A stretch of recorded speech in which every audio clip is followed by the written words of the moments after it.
I named it Menage a Trois, not necessarily for a sexual person. I'm sorry, I didn't mean to be like that. No, it's cool. My co-host is an adult entertainer. She's a porn star. Shout out to Ariana Starr. And I can be very explicit what I want to. And then we have a DJ who's a guy.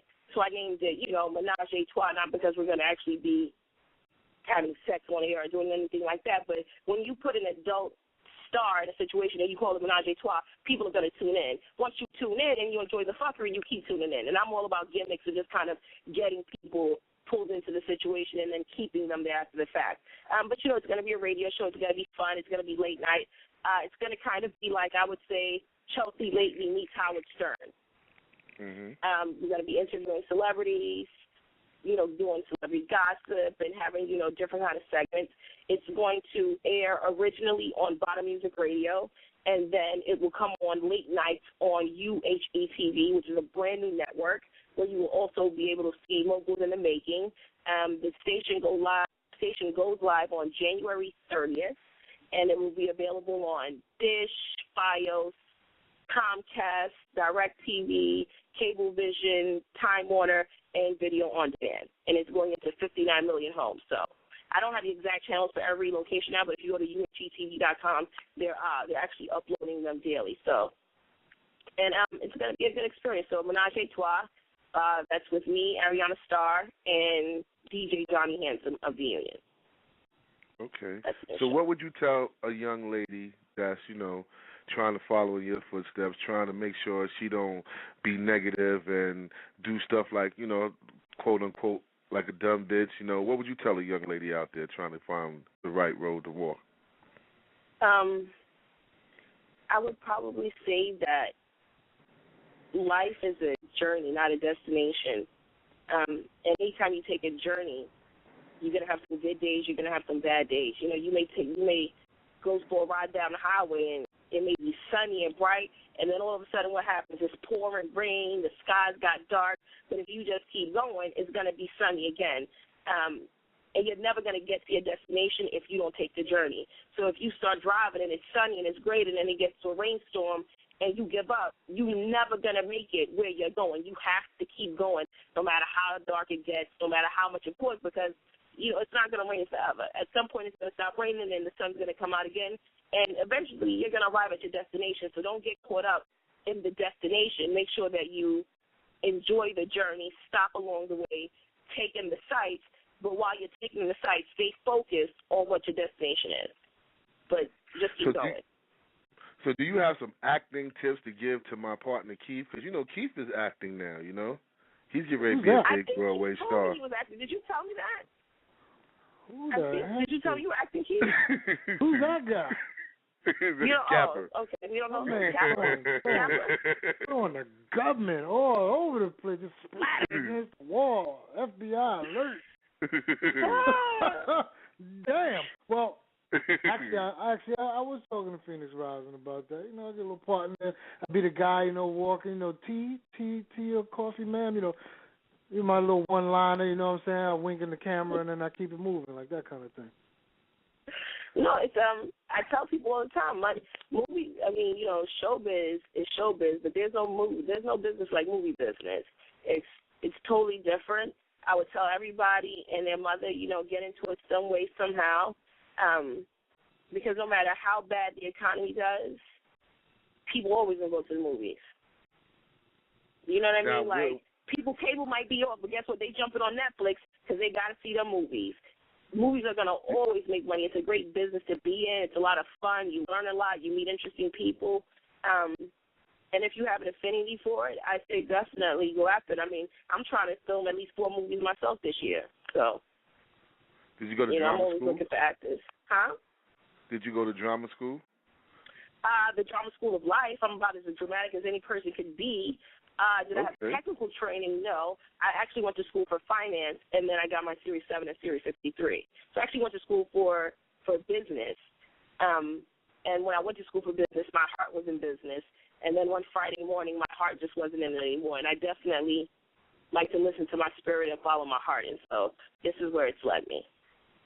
Did you know any, Wall Street executive that, you know, a lot of times you see when everything go down, the market collapse, these guys committed suicide. Have you ever known anyone personally yourself that tragically, a Wall Street executive that went through something tragically like that? I don't know anybody that's committed suicide, but I do know somebody that's in jail. Shout out to Steve Mandela, really good friend. He was really good guy. Just kind of got caught up in the drama, and he stole. I don't know if he's been convicted, so we'll just say allegedly. Stole $750,000 from Merrill Lynch. The last time I saw Steve, he was on the news in handcuffs, high as shit on cocaine, being obviously taken in to be indicted on those charges. Wow, that's crazy. Now, being that you know the inside of Wall Street, I want to ask you, how can an executive scheme? You know, how do they scheme? You know what I'm saying? You always care about the scheming. I want to know how do they scheme. Oh, I might have to tell you a lot. I'll tell you a lot more off air. On air, I will say that I am not guilty of any wrongdoing. No, I'm not asking you, but you know what? What should we look for? I have never committed any crimes against this country or humanity. No, I'll tell you how they, air quotes, they do it. Rich people are very trusting of other rich people, and rich people have better shit to do than mind their money. Mm-hmm. So what happens is that you have rich people that are greedy people, and they know how other rich people work, which makes those rich people that have better shit to do than pay attention to their money susceptible to the greedy. Mm-hmm.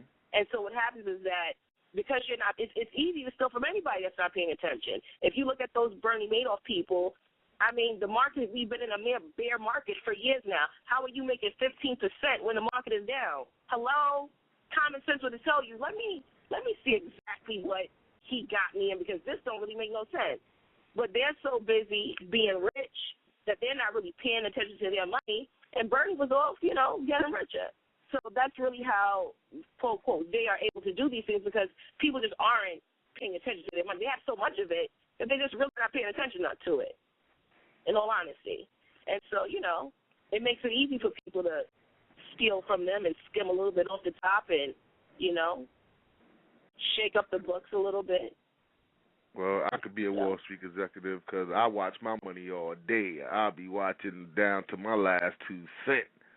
See, but that's because you can appreciate the dollar. But when people just have, and you inherited money and you got to count over here and you got to count. I mean, I've called people who have literally had, because every year we have to call if there's no activity in account, and they totally forget about the account. Or it might be an account that they inherited that they don't even realize, and $20 million, $30 million, $10 million in this account. They're like, oh, well, what do I have? Like, they're totally clueless. Like, how you got $20 million somewhere and you don't know that? So with everything that you do, right, and all the stuff and all your traits, how do you have time for that somebody in your life? Or are you just single? Or are you just all work and no play? Do you have no relationship? Or do you have that somebody that understands that this is your goal and they're standing by you to get there? You'll have to watch Moguls in the Making to find out what's going on with that. Wow. I will say that must be deep then if I got to see it on TV and you can't answer. It's very hard and it's very challenging when you're doing so much. I mean, I have Moguls in the Making that I'm a part of. I have Menage a Trois that I'm a part of. I have the Video Lounge, which I created and I'm executive producing. I have Love, Lies, and Lust, which I'm leaving for 21 days to film that. Then I have to go into lockdown with Mouse. Shout out to Hustle Hard Mouse. He wrote Gangsters Don't Die. We're getting ready to write a movie, and then right after that, I'm writing a movie with his brother Mano, and I'll be on lockdown for about another 2 or 3 weeks of doing that. So it doesn't leave me with a lot of time. Then I have an 8-year-old daughter. She'll be 9 next month. So it's hard. It's not easy. But I'm when it comes to business, I'm like a man, and that's what matters. First and foremost is me set, because I can't set my daughter up if I don't set myself up, and if I don't do this, I'm not going to be set up in a position that I need to be to set her up. So right now, my work definitely takes precedent over any and everything in my life. Well, that's what's up. And men don't really that doesn't really work for a man.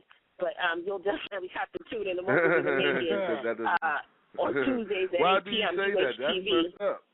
You shouldn't say that because usually it's the man that's, I mean, not saying usually, I don't want to sound like a chauvinist or nothing, but you know, it's usually on the other end, like the man is working hard and doing everything and not really spending too much time at home with the wife and the family. That's the situation too. He's on about 2 or 3 TV shows now. He's DJing in every nightclub in New York City 4 to 5 days a week. You know, he's a father. And so he doesn't necessarily have a lot of time either. Mm-hmm. So you have 2 people that are sounds like y'all about ready to be rich at the end of the day. We're trying. But can we get there together? That's going to be another. You'll have to watch Moguls in the Making to see what's going to happen with that. I can't even tell you what's going to happen with that right now. But it's definitely been a whirlwind roller coaster. We're working on keeping it together. But it's a challenge when you have 2 people that are so driven.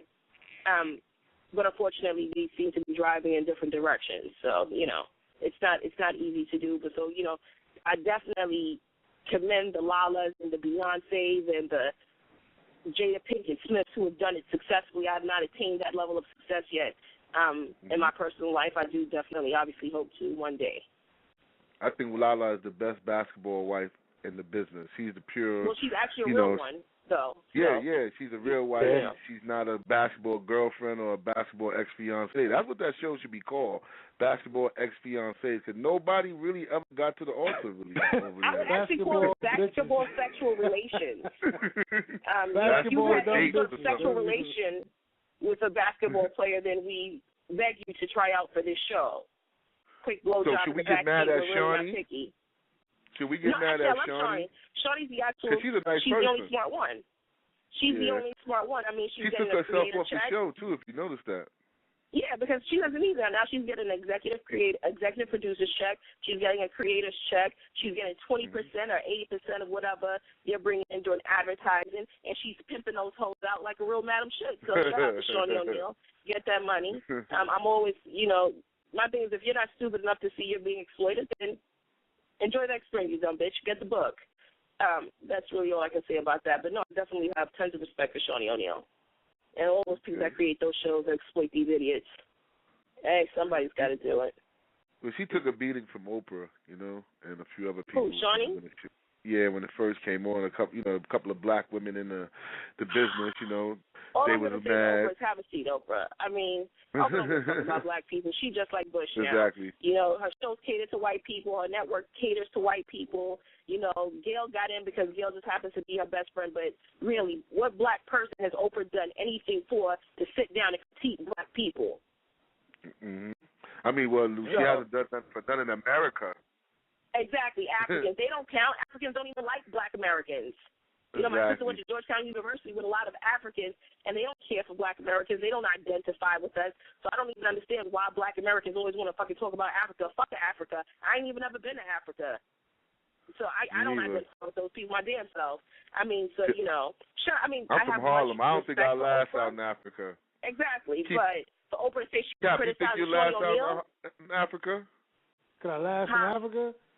No, too many flies and lions. I can't do it. You know? I mean, Oprah and Shawnee O'Neal are in just 2 very different lanes.